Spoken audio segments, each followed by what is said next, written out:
Hey, Vanessa. Hey, Adam. What time is it down in Georgia? 11:51 p.m., 9 minutes from my pumpkin hour when I pass out. How about you in New York? I assume we're in the time. Yes, we're still in the same time zone.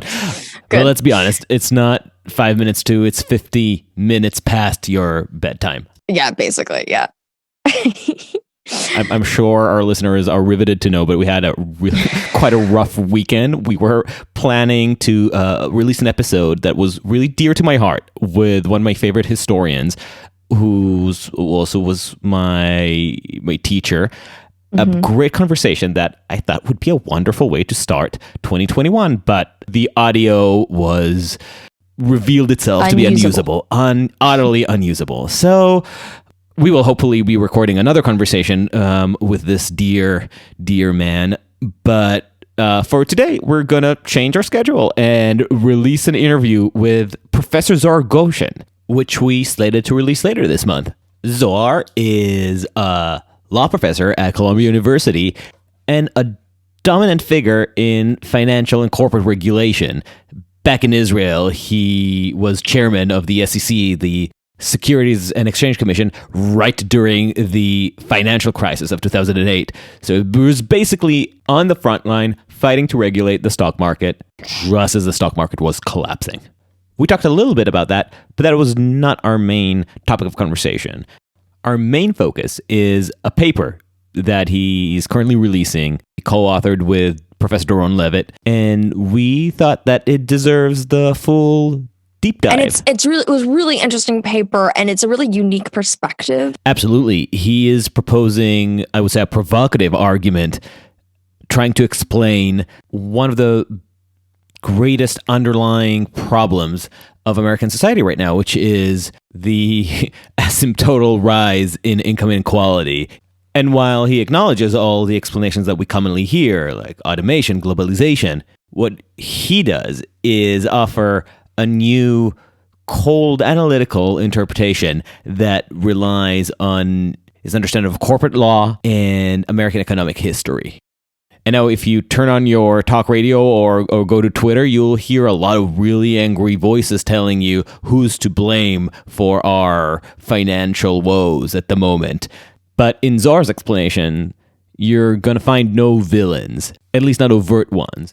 Because what his theory shows is how very small changes to the law, to policy, and to business practices can lead to horrible unintended consequences. So, fair warning, we asked Zohar to try and explain things to peasants like Vanessa and myself, but we didn't want him to dumb it down too much. After all, that's the whole point of having a freaking long-form podcast. So it does get technical. And especially if you're like me and Adam and you haven't, cracked open an econ book since like high school, he did a great job of walking us through the kind of basic economic principles.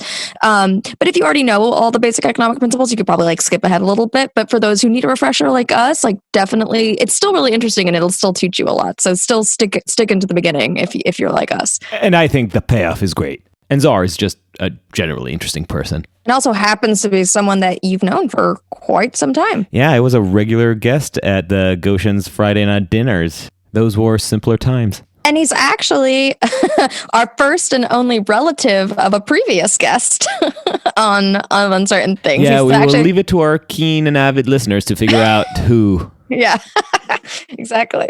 Anyway, we hope you enjoy. We think it's really worth your time. Stick with Zohar and stick with us. You should rate us on Apple Podcasts. Oh, welcome to Uncertain Things. Welcome to Uncertain Things. One day we'll remember. One day we'll remember. And with that, Zohar Goshen. Hey, Zohar, thank you for joining us. Oh, thank you so much for inviting me. I told you over the phone, it's something that I've been looking for an excuse to do with you for a while, and we've known each other for some time.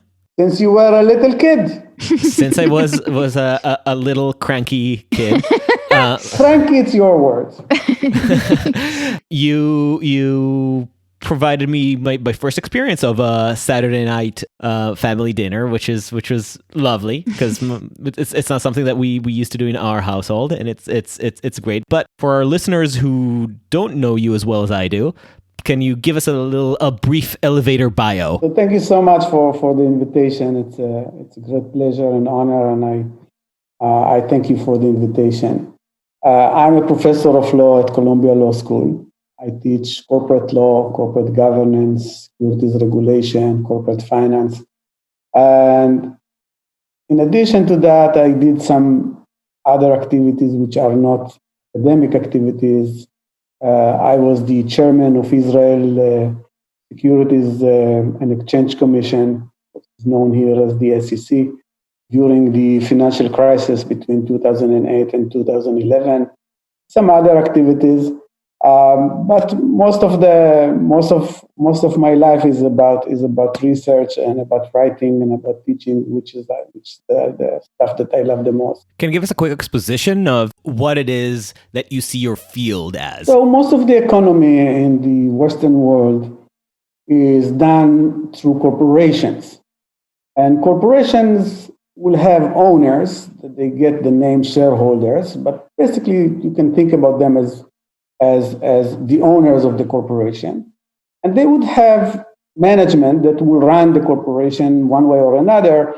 And the relationship between the managers and the owners, that's the focus of corporate law and corporate governance, trying to figure out what's appropriate, what would promote the welfare in society and what's not.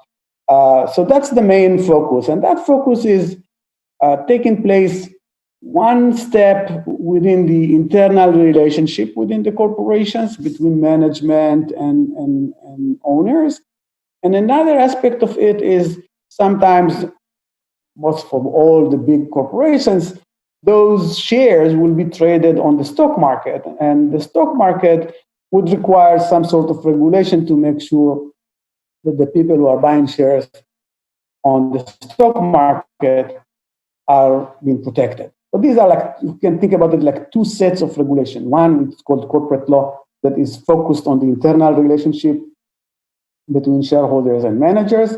And the other is called securities regulation, which is more concerned about the trading of shares on the stock market, making sure that there is disclosure and other protections to people who are buying shares. Just to very, very quickly clarify, when you say shareholders and managers, this is like the manager would be like the CEO of the company and the shareholder would be like the board or something like that oversees them? Yeah, so at the beginning of this talk, I try to be as simple as possible, but within corporations, there is one organization that is called the board of directors. It's something between, I would say, between 10 and 20 people who are in charge of selecting the CEO and the top managers, monitoring them, sort of designing the strategy, the business strategy for the long term for the corporation.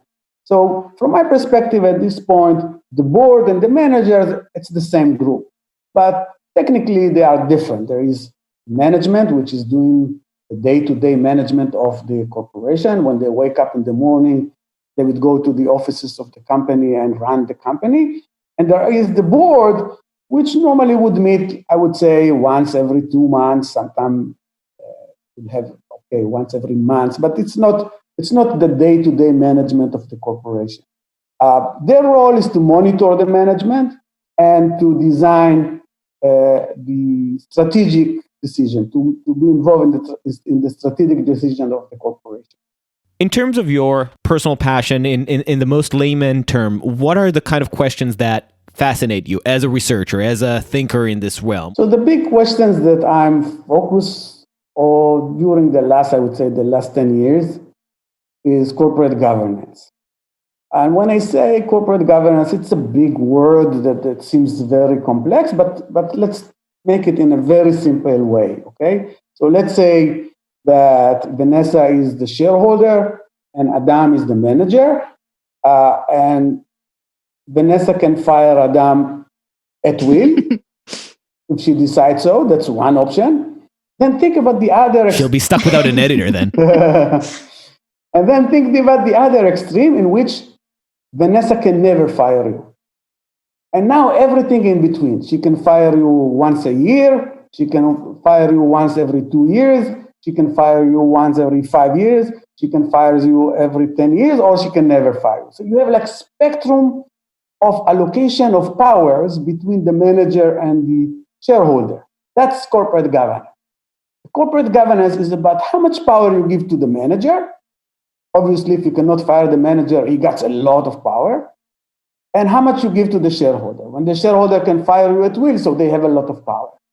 And this power, you can think about it like a given pie, 100% of power that you can divide between the manager and the shareholder. So that's corporate governance. How much power you give to the manager and how much power you give to the shareholders. In the jargon of corporate governance, when shareholders get a lot of power compared to managers, it is known as strong governance. When managers get a lot of power, it is called weak governance. Okay? Even though it has connotation of good and bad, I don't assign to that. But let's stay on a very simple way. So my research is the consequences of being one way or another on this spectrum. What would that mean for the efficiency of corporation, for the performance of the economy, for social consequences of giving more power to the managers or giving more power to the shareholders? So that's what I've been doing in the last 10 years. So just to be clear on the language here, when we're saying governance, we're specifically referring to the governance of shareholders. Basically, how much power do shareholders have in competition with the CEO or the manager or the person the decision maker in the company? Yes. Okay. Absolutely. Right. So you can think about more power to the shareholder or more power to the management. And that's corporate governance. Corporate governance is about that. It's funny because for us laymen, the word governance could fall either way, but in this case, it specifically refers to the relative power of the shareholders. Mm-hmm. Strong governance means more power to the shareholders. Weak governance means more power to the manager. Exactly. In the context of the business world, when we talk about corporate governance, that's what we mean. And now, in your work, you started seeing an interesting, surprising even correlation between two seemingly unrelated trends. One is a growing preference among American firms for strong governance, which means more power to shareholders. And second is the sharp rise in income inequality. Absolutely. So just to get like as a background for this discussion, let's take a few facts. And the interesting thing that all the trends I'm going to talk about now, they are all starting from about 1980. So we are talking about the last 40 years. Okay? So the one initial fact is that since 1980, wages for the American worker are not going up. So normally, there is a relationship between the level of productivity of an employee and the level of salary they get. So the higher the productivity, the more they will be paid. So this was true all the way up to 1980. Since 1980, productivity kept going up by about 70%, but salaries went up only 10% over 40 years. So this suggests that some of the money that employees should get is left for the corporation. So the corporation is not paying the fair salary to their employees. And then you start seeing other facts. Second fact that you see, that corporations are becoming more and more profitable. If, for example, there is something called markup. Markup, it's how much the corporation is adding to the cost when they sell the product. Let's say in 1980, if it costs something to produce $10, they would sell it for $12, which is the markup of 20%. Today, they would sell it for $16. So it's a huge markup. So the profitability of corporation, it's the flip side of the fact that employees are getting less. That's the second fact. The third fact, since the 80s, you see huge increase in the value of corporation. the value of shares in the stock market is going up even to a level which is above what you would expect that they will go up, given the risk involved in investing in shares, compare, let's say, in putting the money in saving account. Okay, so value of corporation is going up. Now, what's surprising, when you see the value of shares goes up, you see labor going down, you see profitability going up, instead of increasing investments, since the 80s, you see a trend in which corporations are reducing the level of investments. Investments meaning what exactly? Meaning opening new factories, doing new projects. Okay, so the level of investments in order to grow the corporation, the level of investment is coming down. So seemingly they're able to make more money and possibly produce more while spending less. Exactly. So they invest less to create new factories and new projects. Okay, and they invest less compared to many economic features. I don't want to bother you with that, but you just have to take my word for that they invest less. And instead of investing, what they're doing with the money, they pay it to shareholders. Huge amount of payouts to shareholders since the 1980s. They call it dividends, they call it share buybacks. These are just different methods to basically, instead of invest the money in the corporation, they would pay it out to their shareholders. Now, at the same time, you see that the amount of employees that are employed in publicly traded corporations is going down. Since 1980, is going down all the way down. Okay, so if about 40% of the employees in the United States were working for publicly traded corporations, today it's 30%. So it's huge, 25% decrease in the number of employees that are working for publicly traded corporations. And when you combine all of these facts, you see huge income inequality that is rising since 1980, reaching really new records every time. In terms, and equality is being measured in different ways. I don't want to get into the technical measure, but the main point of the idea of income inequality, that the people at the top are making much more money than the people at the bottom, that the people at the top are getting a much greater slice of the economic activity than the people at the bottom. And now the question is why? Why is that? Okay, so the research we're going to talk about that I've conducted with Doron Levit is trying to answer the question about seeing all these effects in the economy since the 80s. What's the reasons for that? But we are not alone. There are others who develop their own explanations for that. So this is the problem that you're tackling in your paper.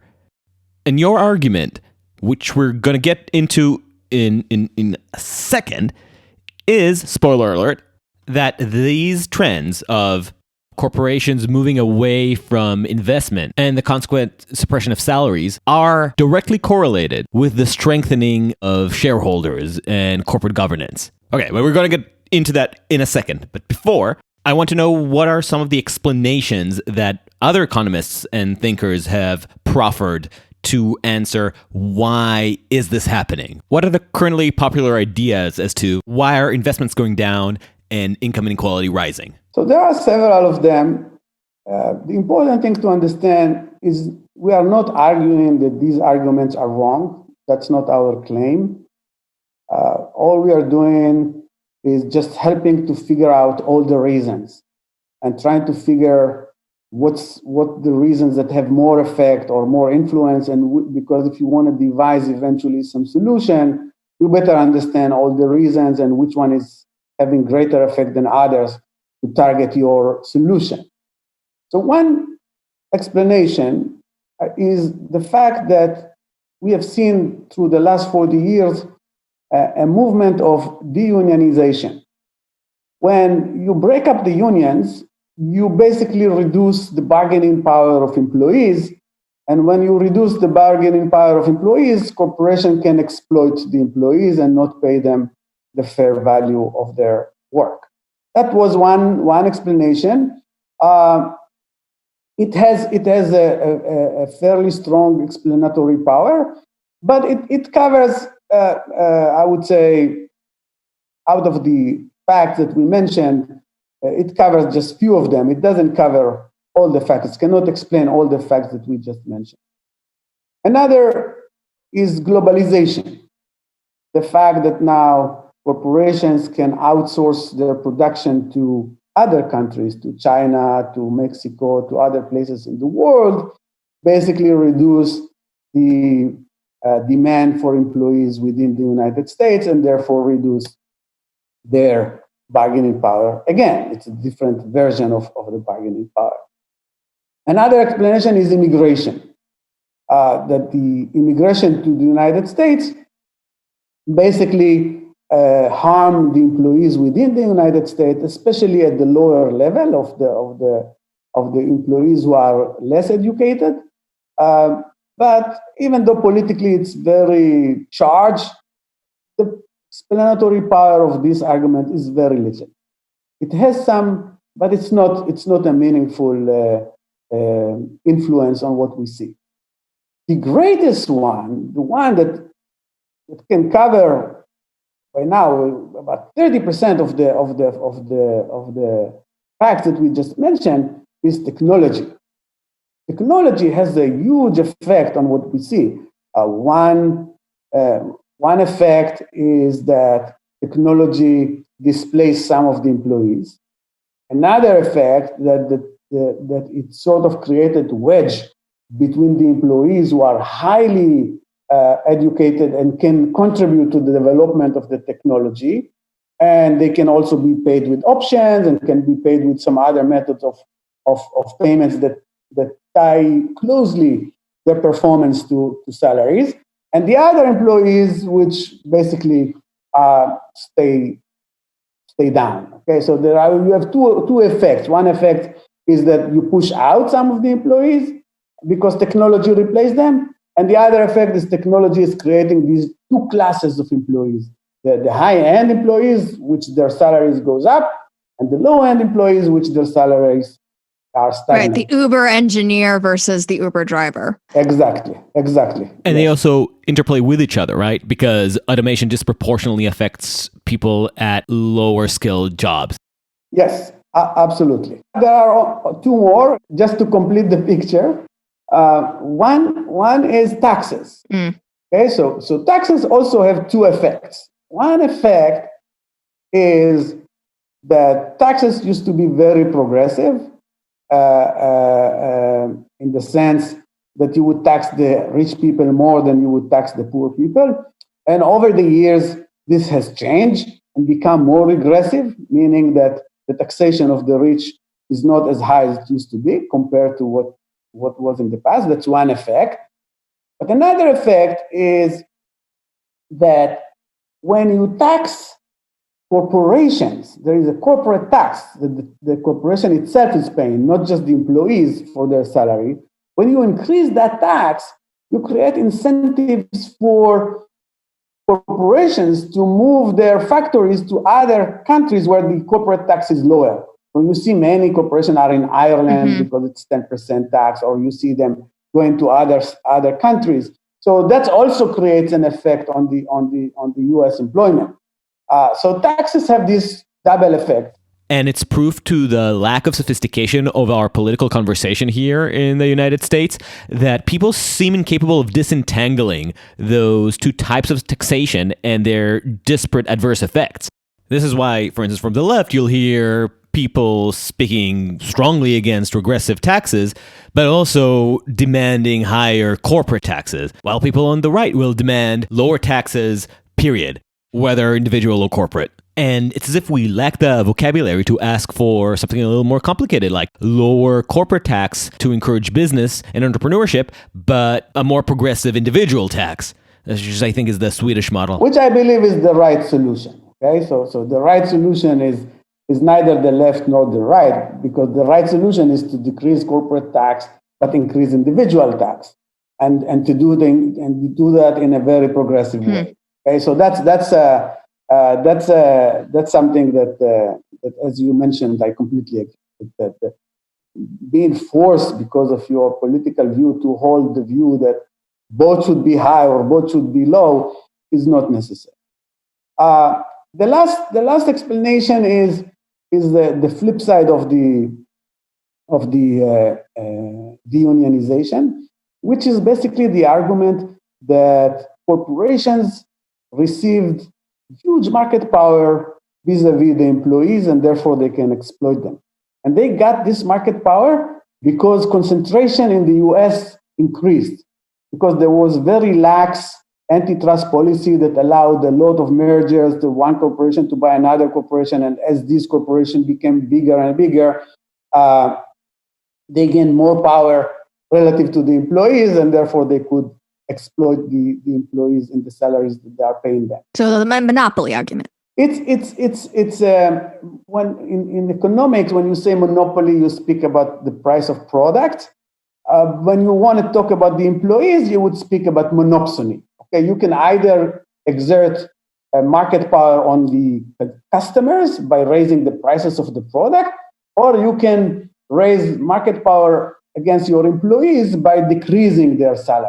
That would be called a monopsony. Okay, so now the stage is set. We discussed the common explanations for these growing trends. And you said that you don't necessarily disagree with any of them, and they each have their relative explanatory power, but also they're all missing something crucial to explain the rise in inequality. So they, as I said, each has its own explanatory power, but I think that there is another feature which is more influential in what we see, and the influence of that aspect is stronger than technology, is stronger than globalization, is stronger than deunionization, and is stronger than monopsony or power of corporations, because they are concentrated, like locally or geography or around product. Of course, it doesn't negate the other explanation. It just comes together with them. So here is a reason which is very, very influential in what it does. So at last we've arrived. What is the argument? So up to, again, remember that when we started, we were talking about trends since 1980. Mm-hmm. So up to 1980, basically, most of the shares in US corporations were owned by retail investors, like individuals, could be a teacher in high school, it could be a nurse in a hospital. They would put their savings in the stock market. So it would be millions of Americans investing in the stock market. When you have such huge number of investors, it's known as dispersed ownership, because you have millions of small investors who own the corporation. Obviously, they don't have the competence to monitor the corporation. They are not strong enough to create some coordination among all the many investors that there are. So effectively, it gives most of the power to the managers. And the managers are free to do what they believe is good for the corporation. And what they believe is good for the corporation could take into account the interest of the shareholders, but also can take into account the interests of the employees, the interests of society, the interests of the environment where they're building the factory, and the public around them. Because there is no pressure on that, and they can do whatever they believe they want to do. Okay? Now, since the 80s, the government has changed something which seems technical, but it's not complex to understand. The government changed the way people are saving for pension. Up to that point, it was known as defined benefits. You would work for a corporation. Let's say your salary was $100,000, and the corporation needs to pay you pension, let's say $70,000 when you go out for pension. So this defined your benefit. The corporation said that's what you get when you go and when you retire. But there was no money put aside. It was just a commitment on the balance sheet of the corporation that they owe you the money. The government changed that and said, instead of defined benefits, we will move to what they call defined contribution.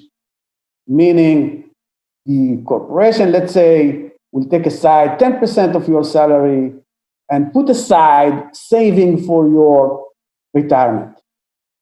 So that started to create huge amount of money that someone needs to manage. So if you look at 1980, the amount of money for pension was less than $1 trillion. If you go 10 years later, 1990, it was already $9 trillion. So it was increasing dramatically, and all the way up to now. And when it increases, it made the organization who are managing money huge organization. And their strategy is basically to take this money and diversify and invest in thousands of corporations. Okay? So if you take the biggest one, which is BlackRock now manage $7 trillion. This is an unbelievable number to say right. it. Okay? So what Vanguard, does it mean? Vanguard managed $6 trillion. State Street managed $3 trillion. These are like unbelievable numbers. So if you just take these big three, okay, the money they manage is more than the gross national product of China. Okay, just to get perspective of what we're talking here. And we're talking all pension funds? So it's pension funds, it's mutual funds. They have many structures in which they manage money. Okay, but the idea is that these are all money that under their control. It could be either in mutual fund A or mutual fund B or pension fund C or pension fund E or whatever. But these are all resources under their control that they can deploy and decide how they are going to be invested. So before we get to the point where the point that is coming to what the consequences of getting such concentration of wealth in this what you call the big three, I want to first dwell briefly on this minor point. To what degree is this concentration of wealth purely the result of this single legal change in the law regulating pension funds? This change from defined, I already lost it. Defined benefits to defined contributions. Exactly. Okay, so the change from defined benefit to defined contribution, is this really the primary cause for this astronomical concentration of wealth? Yeah, that's the main reason. Huh, wow. Amazing how a small legal change can have such a dramatic effect. And just to be clear that we understand this is because before the law passed, companies were freely able to make up their own configurations of how to save money and then pay out employees when they retire. And after the law, they essentially needed to start saving up and toss money into pension funds from the moment of hiring an employee. Exactly. So every person who works, they will have to put aside, let's say 10%. The employee would put aside, let's say 5%, and that money needs to be managed by someone. See, this is something that, as an average reader of news, when I would read about the law passing, it would have struck me that it could have these consequences, because when you think about this, without putting a lot of brain math and economic knowledge into this, you just see it's either you pay the money, start putting up the money now, or you pay it later. But ultimately, it is the same amount of money that is going to be exchanged in the end, because the commitment is supposedly the same, or just about the same. No, it would change. It would change because you don't have liquidity. You just have a line on the balance sheet saying we owe you $100. It's different than if someone would actually take the $100, put it aside, and say, "Okay, now manage that money." So before the law passed, what mechanism guaranteed that companies will be able to make good on their commitments? So it was on their balance sheet as a contractual commitment to their employees who are going to retire, and they had to honor that.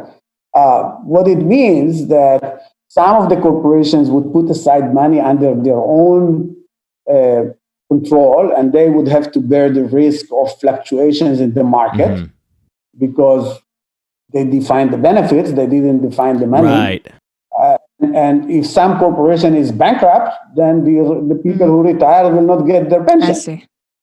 Okay, so they wanted to pass the risk from corporations to the individuals, but at least to take away the risk of bankruptcy. So that was the logic behind that. Whether this is good or bad, I don't want to get into that now. It's a very complex story, but it was an honest, good faith attempt to improve saving for pension. Okay, so now we're getting to the unplanned consequences. Exactly. So what you see since the 80s, you see that these institutional investors who own basically the market are increasing dramatically in power. If in 1980 they had about 25% of the shares in the market, by now they own more than 70% of the market. Now, this is huge. Right. And if you just take the top three, the big three, which is Vanguard, BlackRock, and State Street, if you consider their holding together, they are the largest shareholder in 90% of the S&P 500. So let me explain that. S&P 500 is an index that includes the largest 500 corporations in the United States. In this corporation, the largest one, the top 500, they are the largest shareholder in 90% of this corporation. So it tells you something about their power over the US market. So that's the trend that we see. We see huge increase in that. Now, that's the first part of the story. Now, let's go to the other part of the story, which is about the corporate governance. From reading your article, you kind of mentioned that, there's kind of a conventional wisdom in the field that you in your article and your argument are trying to push up against. And some of that conventional wisdom is that, the fact that shareholders have more power, the fact that there is strong governance is pretty much almost always a net good, right? This is a lot of people would argue that this is a good thing. Can you first explain why that's a kind of conventional wisdom in your field? Yeah. So the starting point is that management might be disloyal. Disloyal. Yes, that's the word. Management might be disloyal, and because they would be disloyal, they would try to promote their own self-interest at the expense of the shareholder. For example, they will buy a private jet. They will have fancy offices. So it's like the WeWork example. Yeah, and they would try to buy other corporations just to create their own empire. They would engage in investment which are pet projects, something that they like personally, but it's not going to generate value for the shareholders. So the idea is that because managers are disloyal, if you leave them unsupervised and unmonitored, they will do all these bad things and shareholders would lose. So if we will give back the power to the shareholders, they will monitor managers and they can prevent those inefficient investments from happening. Yeah, and is the idea there that in theory, if it's good for shareholders, it should also be good for a public good as well? Absolutely. So, and the idea is that since shareholders prevent inefficient investments and generate more value for their corporation, that's going to be good for the economy as well, for the rest of the stakeholders in the corporations as well. That's the basic premise in our field. So this simple assumption, this common wisdom in your field, is what your article pushes against. And in fact, you say that this is the catalyst that, in combination with that tiny little change in pension regulation, set us on the course towards our current state of income inequality. Explain that. As we mentioned, the normal convention is that if you go to strong governments, then shareholders will have more power. And because they will have more power, they can deter disloyal managers from making inefficient investments. That was the common convention. And because of that common convention, BlackRock and Vanguard and all these big players over the years were pushing towards strong governance, to move more power to the shareholders at the expense of the managers. And you see that trend from the 80s going all the way up, starting with the huge waves of takeovers in the 80s, 90s, you see huge activism by the funds, and after 2000, a huge activism by hedge funds, which I'll explain later what that means. But the point I'm trying to make at this stage is that you see huge shift in the balance of power between managers and shareholders. Power is being taken away from managers and given to the shareholders based on the convention that's going to be good. But like many things in life, there are no free lunches.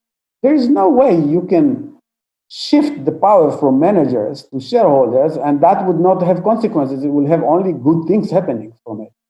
Because think about it. You have management, the risk of management that you will have either incompetent manager or disloyal manager, and that would inflict cost on the corporation. If you shift the power to the shareholders, it's the same thing. Anyone who will exercise control is subject to the risk that they will be incompetent and disloyal in different ways, but it's the same risk. So we are just trading one risk for another risk. In this context, the risk that we are facing when we pass the control to the shareholders, that we are going to deter loyal managers as well.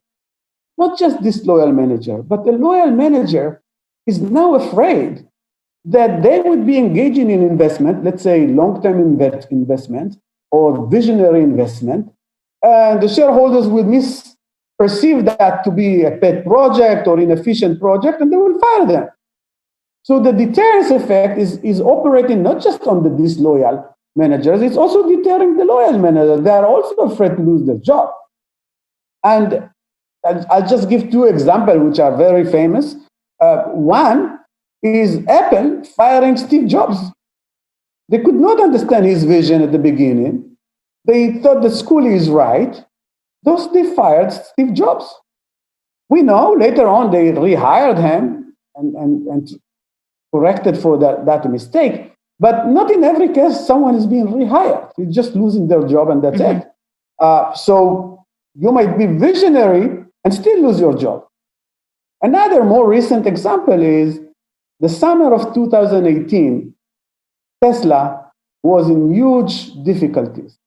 If you read the newspaper there, and if you have watched the financial news back then, they were all saying, Elon Musk needs to go. His role as the visionary is done. He's now inflicting damage on the corporation. We should replace him. Just because there was some bump in the road. He already faced the risk that people want to replace him because there was a bump in the road. Once he crossed that bump, all these people have shown to be wrong with their views because now he's dramatically up. He entered the Standard & Poor's 500 index just now. It's huge, huge achievement. If you would fire Elon Musk back then, people were talking about the end of Tesla. So that's the point of thinking about strong governance, having trade-offs. Right. And the trade-offs are that you might deter disloyal managers, but you also might deter loyal managers.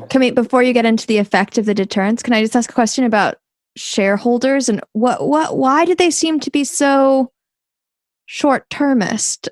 Like why did they seem to be unable to capture when or at least to kind of give potentially visionary managers the space and opportunity to do what they need to do? The reasons in the literature for being short-termist, there are a lot of them. I just take one simple one that you would give the essence of the story. Okay, so let's say you are an analyst, you work for an investment company, and your bonus is determined by the performance of the shares that you have selected. So let's say you believe in Tesla. Let's take it as an example. You believe in Tesla, and you invested in that, and now it's not performing, it's going down. So your bonus is dead, and your supervisor is saying what's going on, and you might lose your job. Okay, so because the people who are making the investments are being evaluated on a quarterly basis, 6 months, a year, their bonuses are structured in that term. So they inflict their motivation on the corporations they invest in. So that's their own short-term individual interest on the calculation. Exactly. Yes. So that's one example. I think it's simple enough to get how the short-term effect is coming all the way through the investment houses and the way they motivate their employees. That is a depressing thought. But sorry for the interruption. We're going to continue onward. You were talking about, okay, so now what are the consequences of this deterrence? Yeah. So what's the consequences of that? The consequences is that since the 80s, more power is given to the shareholders. The deterrence of strong governments is increasing more and more over the years. Okay, so they take more and more power and pass it to the shareholders. And the deterrence effect is doing two things. Decreases investments by inefficient managers, that disloyal managers now don't invest the inefficient ones. But disloyal managers also not invest. They stop investing, they decrease the level of investment. And both of them, they have a huge amount of money now, so they start making all these payments to the shareholders. That's what you see. The first effect, reduced investments and more payments to the shareholders. That's the direct effect of the strong governance and movement of the power from management to the shareholder. Now, once this happens, we can see how this creates the other effects that we were talking about. The effects are when you decrease the investments, you decrease demand for labor. When you decrease demand for labor, you decrease salaries of employees and increase the profitability of the corporation. You see the markup going up and the value of shareholders going up. That's the effect. In a normal market where there are no strong BlackRocks, what you would see when investment is coming down, some other corporation will start increasing their investments to take advantage of the low salaries. But because they control the whole market, they prevent any movement from strong governments to weak governments, and they sort of being the police of this monopsony of reducing investment, reducing demand for employees, and creating the wage stagnation. I just want to pause there, Zohar, and just recap what you're saying, because I think it's really important and really worth unpacking. So what I'm hearing you say is that, in a normal market, lower investment would mean decrease in demand for labor and thus lower salaries. And normally that would trigger some actions, right? That would trigger other firms, probably those that have weak governance, that are, less risk averse, to swoop in, take advantage of the lower salaries and make more investments. And then over time, what you'd see would be, demand for labor then would increase and wages would increase too, until you get this new equilibrium, right? But I think what you're saying here is that because the big three are so ubiquitous, they're essentially forcing all firms to maintain strong governance, right? No matter what. And so their influence is preventing the market from achieving that equilibrium. And wages keep staying low and companies just keep making profits for the shareholders at the expense of the workers. That's the story. The story is that, and I don't think they do it on purpose. I want to make sure. I think that these institutions accept the common knowledge or the common wisdom of the scholarship that strong governance is a good thing. And I don't think that they are aware that the profitability of their portfolio is not coming from improved investments, but from transferring wealth from employees to shareholders. Right. And I think they should be aware of that. And this is why we are writing this paper, to make sure that they are aware that their profits are coming at the expense of the employees and not by improving the operation of corporations. So to think about it another way, we've moved from where in the 80s we were living through, or not me, but people who were living and investing in the market at that time were living out the image of what the stock market is that most of us have, which is a lot of people putting their money aside, saving up, and that money getting, because most people, as you said, are not necessarily active investors, so all that money gets just jumbled around between a variety of different companies, and then those companies who don't necessarily know who those investors are, don't have to pay much attention to it, just know that, they have, I assume, some fiduciary obligation to not cheat them, but ultimately they have a lot of freedom in making their own decisions as companies. Now, even though a lot of us still imagine that this is the world we live in, the actual picture has shifted to actually having the power focus in the investment firms, who are, in effect, the real managers of most of the companies that we invest in. So these big three, or this small number of investment firms, get to set the incentives for the companies.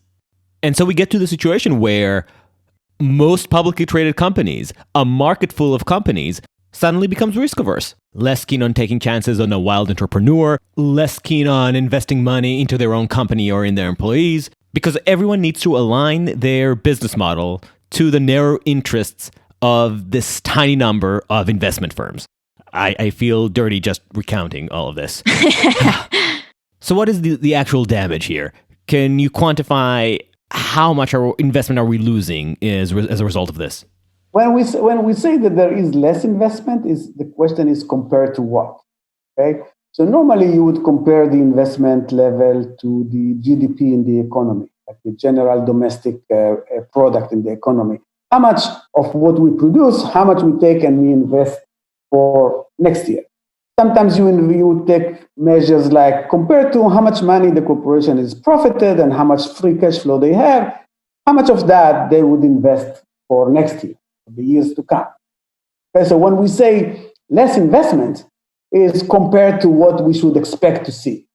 Okay, so if you look up to 80 and you would try to expect what would be the level from year to year, you would see a certain amount of money out of profitability going to investment, or certain amount of the money compared to the GDP going to investment.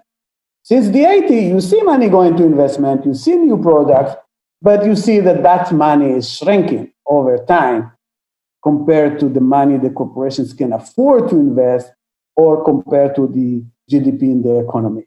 Either way, you see it's coming down. But it's not zero. It's not that they don't do anything. They still produce, they still invest, but they don't invest as you would expect them to do, given their profitability, given the value of their shares, given their ability to raise money on the stock market, given the strength of the economy in given time.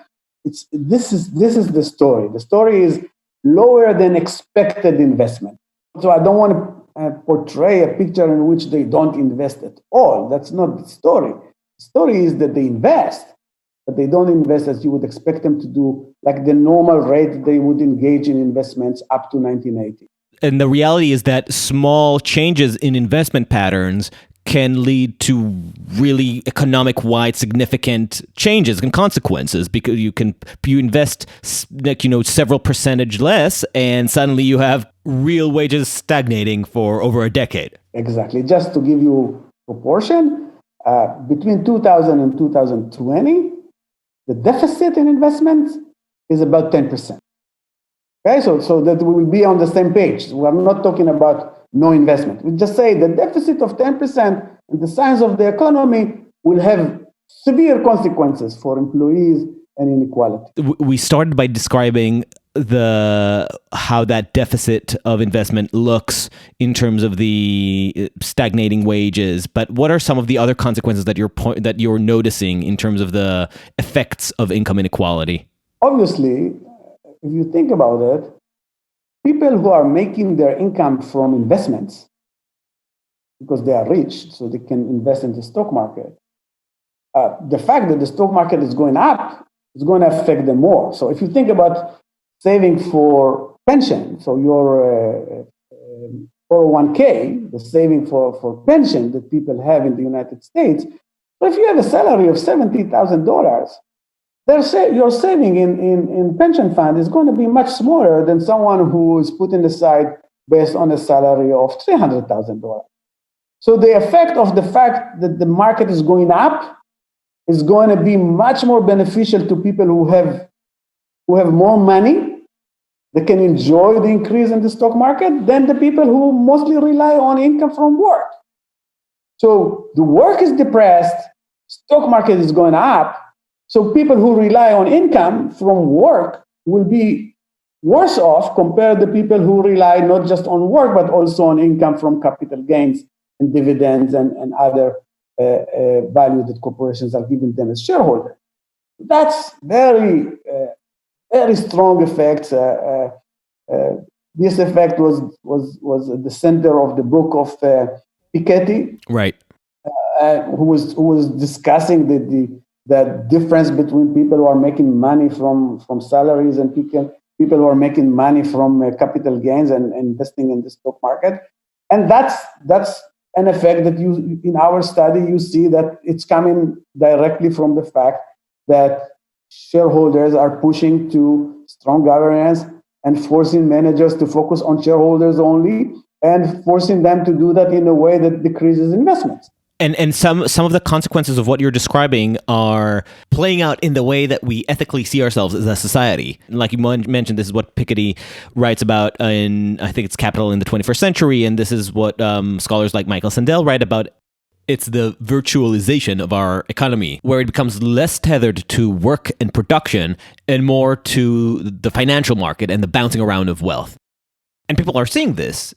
People are noticing that they're putting in all the work and are not seeing any real significant increase in their prosperity, while people who already have the wealth to throw into the financial market are absolutely thriving. They're having a bonanza. They are seeing this wealth explode.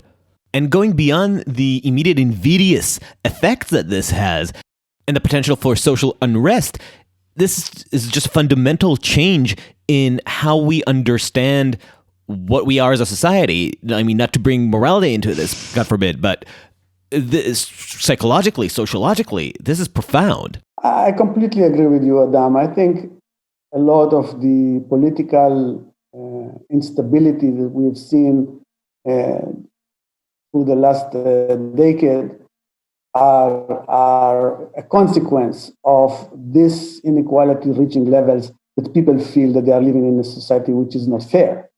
Which is dividing the surplus from economic activity in a way that is not reflecting the relative contribution of people to the creation of that wealth. So that's why we focus on this, because we are concerned about that, and we think that it's not sustainable. If you just keep pushing one direction, then the system is not sustainable, because people will not accept that, and for good reason they will not accept that, because why would you accept a reality in which employees are increasing their productivity over the years, like the last 40 years, and 70%, but their salary is going up just by 10%? Why would you accept that? And I think it's a good reason for that. And the better we would identify the reason that this is happening, the better we understand the causes for that, the more we will be open to find the right solutions for it and trying to put the finger and say, okay, that's the problem. Let's try to fix this problem. Okay, so because it's sometimes it is group interest politics that push government to adopt like something that is harmful on purpose. And sometimes it is good intention of politicians who are trying to do good for the economy, but it ends up doing something bad. Right. Either way, we have to figure out what is that is causing that. Okay, so if you figure out what is causing that, then you can direct the political pressure on the political energy to a specific goal. Say, okay, this is what I want you to do. I want you to change the tax law. I want you to change the laws concerning unions. I want you to change the law concerning whatever you think it's the reason that mergers of big corporations. Whatever you think it's it's the cause for that, you can channel the energy to that place, and then politicians will have to act, will have to move in order to do what's right. Considering that we're talking in the midst of a very populist moment, your explanation has the significant benefit of not at all being moralizing. You're not arguing that these dramatic changes have happened due to unfettered greed and malicious intent, but rather the result of generally well-intentioned policies that have had horrifying unintended consequences. So to go back to something that we discussed before the talk, Vanessa and I, you see, now there is a big debate about trying to change the corporation, meaning instead of making the corporation centered around maximizing value for shareholders, let's make the corporation center around maximizing value for all stakeholders. So that's a solution that people make. What do you mean by all stakeholders? Like the employees, the customers? Customers, suppliers, creditors, everyone. And the goal is, of course, to solve the problems we just discussed. Okay? So to make the corporation more concerned about the environment, to make the corporations more concerned about social issues. That's the goal. And of course, try to minimize the inequality. So in my view, when I think about that, I think that there is an agreement about where we want to be in terms of the results, what type of society we want to see, what type of corporations we want to see. I think there is an agreement about that. Okay, so everyone would say, okay, it's great to be young, healthy, and rich. I don't think that there is a disagreement there. But I think that disagreement enters the story when you go to the methods that people suggest, how to get there. How are we going to get there? What's the method to get there? And I think that the method that is focused on moving from shareholders focus to stakeholder focus has good intention, but it will not work. It will not work because by definition there are conflicts between the different groups. And basically you leave the power to the managers to decide how to allocate the resources among the different groups. Okay, so you might think that the managers will do it right, and I'm sure some of the managers will do it right, and that's going to be great. But some of the managers will do something else because now there is no way to enforce anything upon them. They can always say, "Oh, we did that because this helps creditor. We did this because it helps the employees. We did that because it helps the suppliers." While when they say it, practically they would just pick whatever is good for them. And you will never be able to say, oh, what you did is just for yourself. So no, it's not for me, it's for them, it's for them. They will always find one stakeholder group that they can ascribe the action to them. So I think it's good intentions, but I don't think it will work. So in our story, we try to get out of it. And we basically say, let's assume that we stay with the shareholders' focus. The same way you think about the economy, normally every model of economy speaks about competitive markets. What does it mean, competitive market? It means, in our case, no corporation has a market power either over products or over resources. No shareholder has a market power over the ownership of corporations. No employee has a market power over corporations. So it's all units in the economy, when they operate with no market power, each of them is a price taker, the economy will reach an equilibrium. Can you give an idiot's explanation of what you mean by having market power? So think about a monopoly over product. That's a company that has a market power. Okay, so normally we think monopolies are bad because they have market power. We can no longer trust the mechanism of the market to bring the price of the product to the appropriate level, because the monopoly will raise the prices. Okay, so every time you speak about someone who is big enough to determine the result of the competition, then we don't trust competition because we say, okay, competition cannot work, cannot deliver what we want because some players in this market are too strong and they can distort the final result. For people, it's very obvious when they speak about monopoly over product. Everyone understands that when you have a monopoly over product, people will start talking about breaking the monopoly. They will start about regulating the monopoly to avoid monopoly prices. Okay? So the same story is with the operation of corporation. If you have corporations that don't have market power, and shareholders do not have market power, and employees do not have market power, then what will end up is a competitive equilibrium, a competitive situation in which employees will get their fair share, which means it will be tied to their productivity. Shareholders will get their fair share, which means it's going to be tied to the level of risk that they are taking. It means that management will be investing in the market in the appropriate amount that you would expect them to do. Even when they are trying to focus on shareholders. This is what will happen. Everyone, all stakeholders will be compensated on a competitive way. The problem is that once you have someone who is too strong, who has market power, who can distort the result, this is where you should be concerned. Mm-hmm. And this time, it's not about monopoly over product, it's monopoly over ownership of corporation. Right.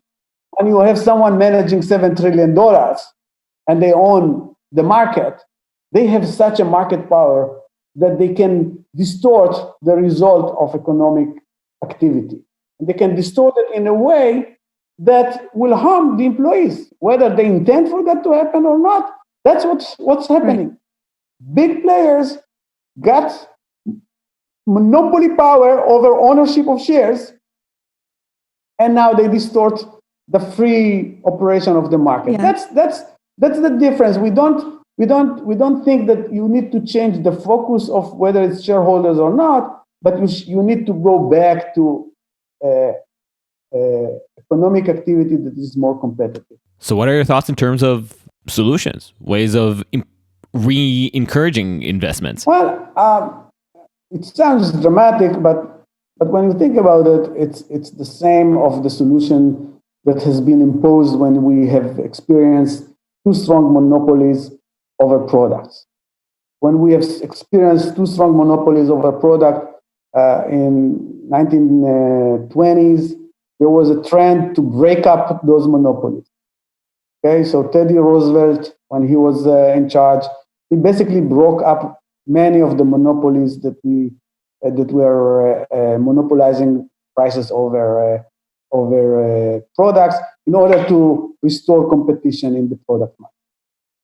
Our suggestion is to do the same thing and basically break up the big money managers, not to allow them to manage $7 trillion. We should put some cap, let's say $500 billion, not more than that. Think about it. BlackRock will become 14 different companies. Just one company will become 14, even if you set it at the $500 billion. If you look on the 500 money managers in the world, then the median size of that group is 50 billion. So it means you can reach economies of scale with 50 billion. Okay? So why would you need 7 trillion? Even if you say, okay, not 50 billion, 500 billion, still the level of competition is increased dramatically. So the idea is that we need to break up the institutional investors and bring them back to a level that's going to have more competition in the market, and the effect that are coming from the fact that they are too strong are going to be relaxed, and the competitive pricing for wages and products and the level of dividends, the level of investments will come back to where they should be under competitive market. And you say that the breakup needs to take place by size, but also by type. So what's different between types is that when you have passive investments, they would normally buy, let's say, the Standard & Poor's 500. They will just buy all the shares, and they will not try to find overvalued and undervalued shares, and that's it. They just buy and hold. Okay. When you have active management of funds, they will try to identify specific funds, specific shares that are good and buy them, and those who are bad, they will sell them. And then they will try to beat the market in their performance. Today, because these two types of funds are managed under the same ownership, the voting power is exercised the same way. There is no differences of opinion between an active fund and a passive fund. Someone from the top say, you should support, for example, certain firing the managers or whatever. Okay, so they will all vote the same way. Once you separate them, then the interest of a fund who's investing passively and the interest of a fund who's investing actively are not the same, and then you will start seeing differences of opinion as to how to vote on a specific. Interesting. And it's the same effect that you get when you get over centralized production of companies that try to coordinate, not because of what the market wants in terms of products, but what benefits the other branches of the single company. Yes, exactly. Interesting. So you just make the investors more responsive to market pressures. Exactly. Yes. That's really interesting. What do you see as the political likelihood of somebody actually taking this up? Right. I mean, but there has been some political momentum around this idea of breaking up. I mean, but companies. Right, but that's exactly my problem. That I feel like when you have momentum to breaking up companies, it is done in a very populist, single-minded, and undiscerning way. And I don't believe I've ever heard a serious movement to specifically target this issue. Right. And my concern personally with people when you have a quote unquote momentum for breaking up things is that the motivation for breaking up things is not because they're necessarily informed economically as to the consequences of doing so, but just because right now the mood is hostile to this or that company or industry. Today, Mark Zuckerberg is our great robber baron. Our boogeyman. But I don't recall ever hearing anybody expressing appetite to take down Vanguard. Breaking or up BlackRock, or Vanguard. Yeah. Exactly. I don't remember any of our antitrust paladins making such arguments. So let me start by saying, personally, I believe the likelihood is close to zero. Okay. Okay. And the reason for that is that we have researched the amount of political donations that the institutional investors are making, both to Republicans and Democrats. Huge amount of money that they make through political donations. Well, they have a lot out of that $7 trillion. Just give a little 0.001%. It's pretty significant. So they invest a lot in that. Mm-hmm. And most of the beneficiaries of those donations are either congresspersons or senators who are in the finance committees or who are there who can actually affect what's going on. Great. That's one thing. And the other thing that they do is they hire the top lobbyists in Washington to work for them. Right. Okay, that's the second thing. The third thing they do what is known as revolving door. So they allow high-level people who are working in the government, in the treasury, or in some other professional capacity within the government to come and work for them once they retire for very high salaries. So they basically covered the whole spectrum of influence to achieve high level of capture of the government. So I personally think the likelihood of this happening is very, very small. But nonetheless, we make that proposal because we believe that if that proposal is there out in the air, it might change the way they understand what they are doing. It might change the way they think about how they actually generate profits for their employees. Because after all, these employees are also their clients. Because it's the same employee who puts money aside for pension funds for the future, and you as BlackRock are depressing their salaries today in order to give them more money at the end, but it's not at the same relationship. Okay? It's like it doesn't have to be this way. And so we believe the change might come from, I would say, a voluntary move to avoid the risk of someone, I don't know, like Elizabeth Warren or someone that would try to capture this proposal and put it against them. So that's how I think about it. I don't think about it as something which is we put it out and someone will actually do it. Wow. So our hope lies on basically investment firms doing the right thing.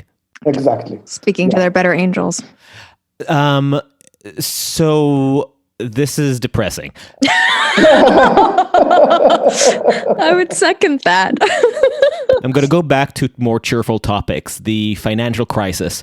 As we mentioned, you are the SEC chairman in Israel, and I promised myself that I'll ask you about this. I remember visiting you here in New York. I think it was a couple of weeks after Lehman Brothers collapsed, and you were summoned back to Israel. We were supposed to spend a little bit of time here together. I remember looking forward to asking you about your work, and then that red telephone called you back home. So I'd love to hear some war stories now that we have a chance to talk about it. And also, a decade later, how do you evaluate the response as someone who was literally in the front line of warding off the financial crisis? So the crisis in 2008 was a crisis. It was a banking crisis. As I said, the banks invested in bad securities, and those securities declined dramatically in value, and they put the banks at risk of bankruptcy. So most of the focus was trying to save the banks, and through that to save the economy.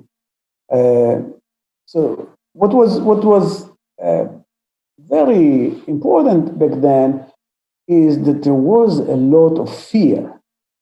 And the fear was reflected in the price of bonds of corporations. So when I say bond, think about it as a piece of paper that represents a loan that someone gave to a corporation. The corporation can take a loan from the bank, or they can take a loan from the public, and that loan would be spread among many owners of those bonds. And the price of the bonds basically reflects the probability that the company will pay you back the loan. So back then, the amazing thing to see was that the implied rate of bankruptcies that was coming out of the pricing of those bonds, meaning the probability of bankruptcy is reflected in the price. So if you see the price, you can know what's the probability of bankruptcy that the market is applying. The probability was such that the market assumed that 50% of the corporations will go bankrupt. Can you imagine such a this is like the end of the world. And what we needed to do as regulators back then is to take away that fear. And because that fear also stopped anyone from providing funds for corporations, even great corporations. They could not raise money. They could not get funding for their activities. It's all shut down. So the regulators invested a lot of effort to restore liquidity to the market and take away the fear that investors had with regard to the probability of bankruptcies. And you could see that as those action took effect, you see that the bond market started reacting, and the level of fear became reasonable. So it was all about managing the signals that were being sent. Yes, it was about, for example, opening up ways for corporations to get money with the help of the government, giving guarantees to the investors who make the loan to the corporation, because the government knew that the risk is not realistic. It's just too much, and give them the confidence to keep lending money to the corporation. It was to bail out the banks and allow them to keep lending to their customers.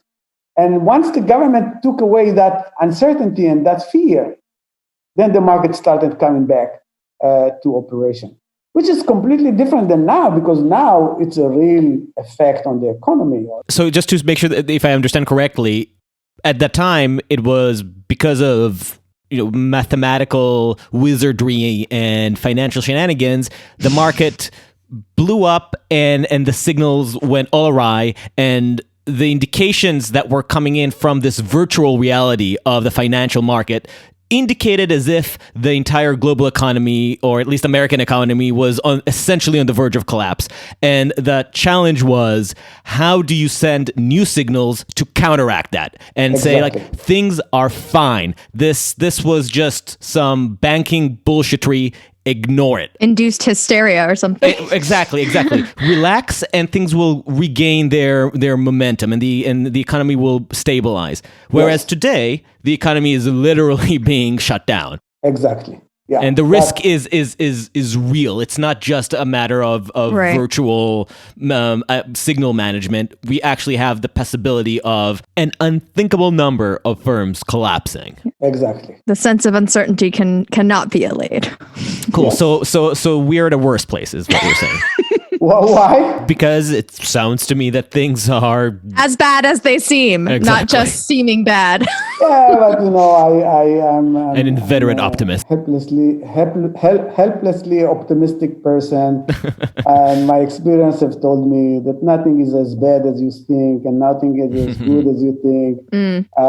Eventually, things come back to normal, and we'll be back to some, like even if it take another year in the long term of things, like it's okay. So we have suffered the hard 2 years, but then things will be okay. Like it's okay, and I'm not thinking about the end of the world. I didn't think about the end of the world in 2008, and I don't think about the end of the world now. I think okay, it's tough. Challenging, we'll get over it.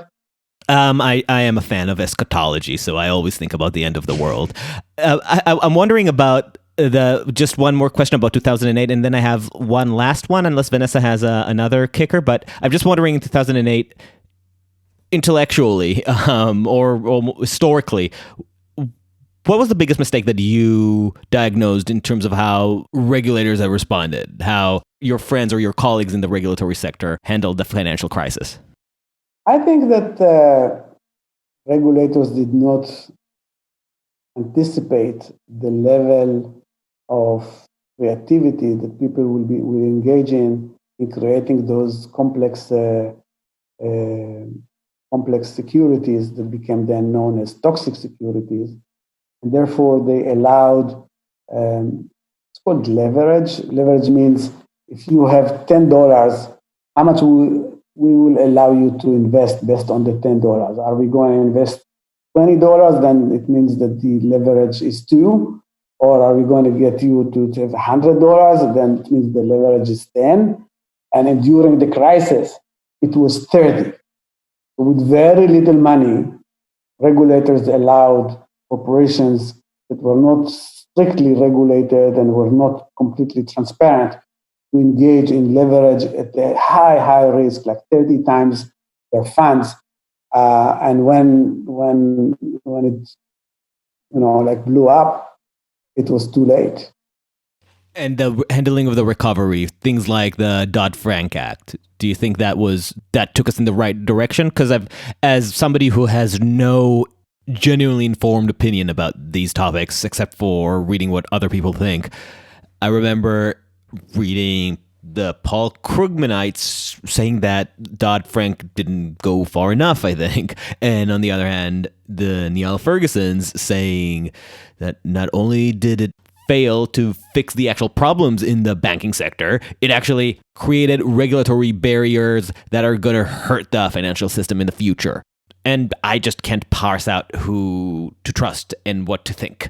So I'm outsourcing it to you. Like everything in life, both of them are right. So some chapters of that legislation were very helpful and actually helped resolving some of the consequences of the crisis. And some of them were more are motivated by some concessions that needed to be done politically in order to get that through, and some of them had a bad effect on the economy. But like every piece of legislation, especially this huge piece of legislation, will have some good effects and will have some bad effects. Vanessa, last question. No, I was just gonna see if because Zohar said that he was an optimist, and so I was curious if he feels like, because it didn't seem so optimistic, the scenario that of these common owners getting broken up, and so I'm just wondering if you think that they care about income inequality, not necessarily from a moral perspective, but just from if we want to be in existence in the next 50, 100 years, we are probably going to have to take a look at this income inequality piece. Do you think that will change the way they act? So as you see now, these institutions are the biggest drivers of what is known as ESG, which is the E stands for environmental, S stands for social, and G stands for governance. So I believe they do it because they understand that the future of us is dependent on that. It's important that corporations will protect the environment. It's important that corporations will be mindful about society and will have diversity in the work. In the employment of employees, they will have diversity in their board, they have diversity in their management. So all these are very important things, and they push the corporations to do that, and they do a good job in that. They are successful in driving corporations to improve over time on these measurements. The only thing that we are trying to say, okay, you have good intention, but when you put together these three letters, ESG, you treat the G as improving governance is always going to be a good thing. And we're telling you this is the source of the problem, and you should separate that aside and think about it in a completely different way. Stay what you do with the environment, stay what you do with the social conscience that we need to have in order to improve our society, but start thinking differently about governance. Governance has different effects than what you believe they have, and some of the effects it creates, it's in fact making things worse. So you should not put the ESG should not be treated as something that is all promoting good in society and in the economy. But the ES I accept, but the G, we are trying to explain to them, we know you have good intention, but that's part doesn't work. You know what? Before letting you go, I'm going to throw something at you. See if you have anything to say about this. You might not at all. But your very research talks about how we get unintended consequences from really well-intentioned regulations or law changes. And part of the problem is that we are not agile enough as an economy, and certainly not as a government in the political sense, to respond to the consequences, to observe those changes as they occur and judge what their consequences are, and then even once observed, to course correct. Do you have any thoughts on how to make this dynamic more agile? How to make the relationship between public opinion, government, and economic thinking more responsive? Or is you publishing this article basically it? It's like you have to put those ideas out there and then hope that people in power will just have some sense. So my colleague at Columbia Law School, Professor Alex Raskolnikov, just published a beautiful paper exactly about that, about showing the good intentions of regulation and the bad consequences, and how long does it take to see that, and how hard it is to react to that. So maybe you should invite him for your podcast, because he did a wonderful job in basically explaining, one, that some of the effects take several years to see. Two, over the years of the 40 years that we are talking about, empirical studies started with very low quality to actually give us good data. And just over the years, even the science of empirical studies had to improve to a point in which we can rely on the data that we are getting. So it's both the effects being long-term and the economists improving their methods of scientific methods to actually tell us the fact. And that took a long time. Now, the other aspect, the third effect, which is the countering it and trying to fix it, that's a huge story. But you understand what I'm trying to say. Which is sometimes good intentions end up with bad results. Yeah. Well, Zohar Goshen, Professor Goshen, thank you so much. I hope we can have you again on this podcast. I feel that there's so much more we can get into. I'm very happy. It was a great pleasure. I would love to do it. I just hope that I wasn't too complex and I managed to make it accessible to a non-economist. I mean, you made it accessible to me and Vanessa, and we were both rubes. So perfect. Okay. Thank you so much. Thank you so much. Bye-bye. Thank you for listening to Uncertain Things. Please follow us on uncertain.substack.com. And if you want to help the kind of independent work that Vanessa and I are trying to do, please give us a 5-star rating on Apple Podcasts. It will be a huge help. Seriously. Anyway, until next time, stay sane.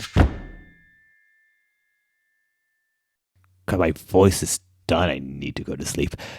But if you got this far, you should know Lafroig is the best scotch. Don't let anyone tell you otherwise.